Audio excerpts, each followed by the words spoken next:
Vice Chairman, I accept the principle of the separation of the railway finance from the general finance. I also accept the desirability of this arrangement.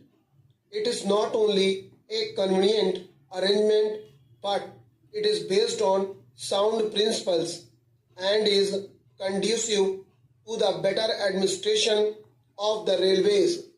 I also agree that the contribution of the railways to the general revenues should be in the shape of fixed dividends, but I cannot agree that the dividend should be fixed at 4%, and that is the crux of the whole report.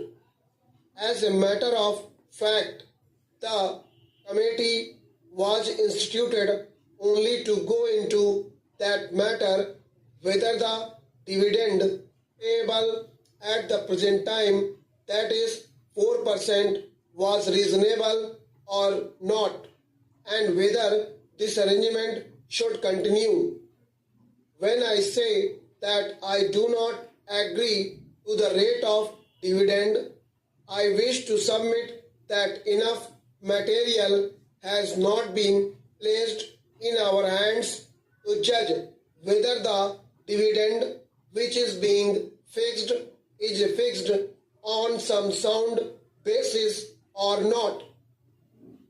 The committee has not examined certain vital matters concerning the administration of the railways, and what I find is that the whole arrangement is very superficial. It appears to me that the railway administration and the finance administration came to an agreement, and the committee did not find it necessary because of the agreement between the two ministries to examine and go into the vital matters which affect this issue. It is not clear how this dividend, if fixed at 4%, is going to react on the working of the railways and particularly on the future development of the railways and also on the present structure of the fares and freights. This question has not at all been examined, and we do not know what reaction it is likely to have. These are very vital matters, and I think that they need a thorough examination before we can come to correct conclusion in this matter. As we know, there is a pressing demand for reduction in the railway fares, particularly for third-class passengers.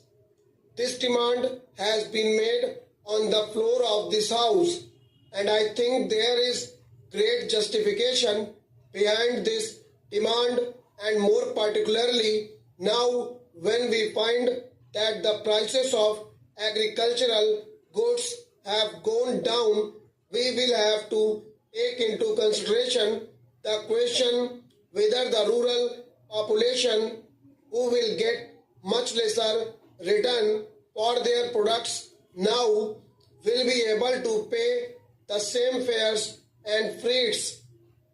I also wish to draw your attention to the fact that the Federation of Indian Chambers of Commerce had submitted a memorandum to the Honorable the Railway Minister asking him for an examination and revision of the freight structure.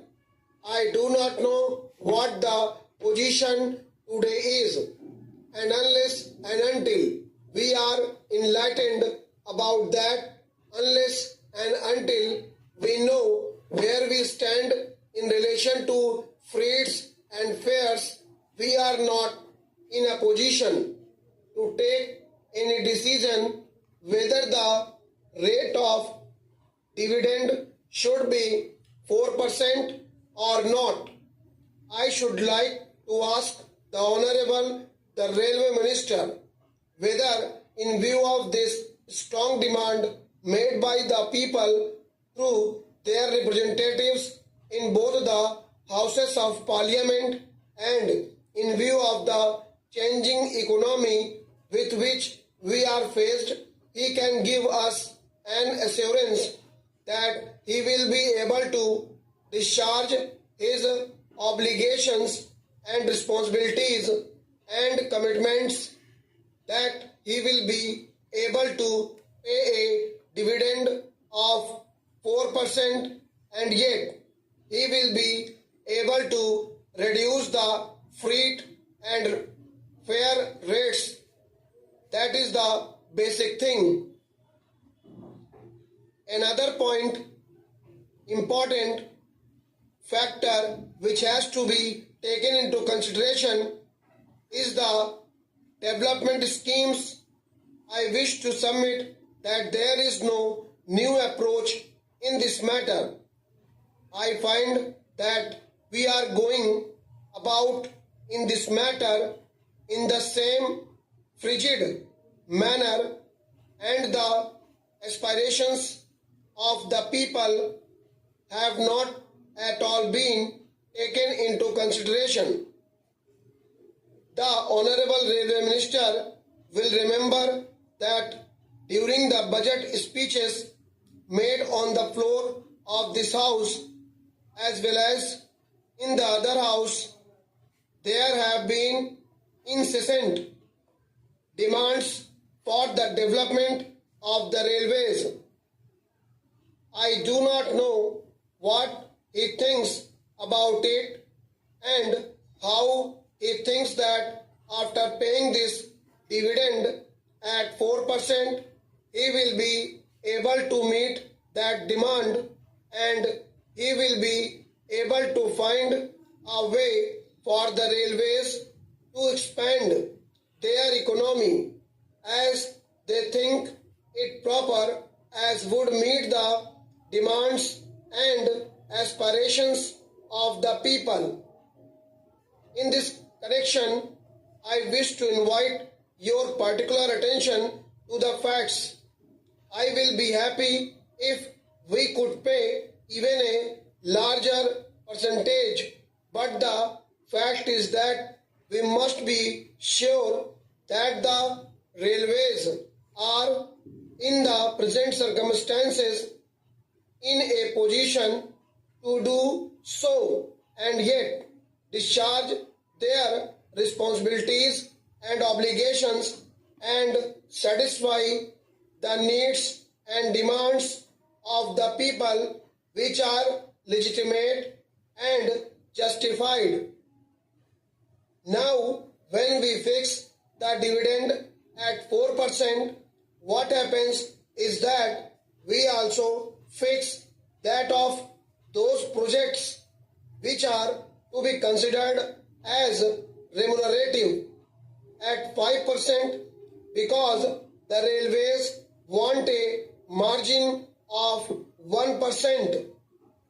What actually happens is that when we fix it at such a high level, because of this percentage, we find that not many new projects are really taken up and we have been very seriously disappointed in this manner.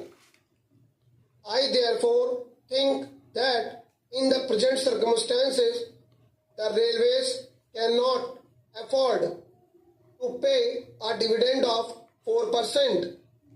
May I ask the Railway Minister whether it is not a fact that even he has not been able to contribute fully, or even he will fall short by about rupees 60 crores in his contribution towards the plan. Out of the rupees 400 crores that the railways to contribute, I find from his speech that they are faced with a net shortfall of about rupees 62 crores. Stop.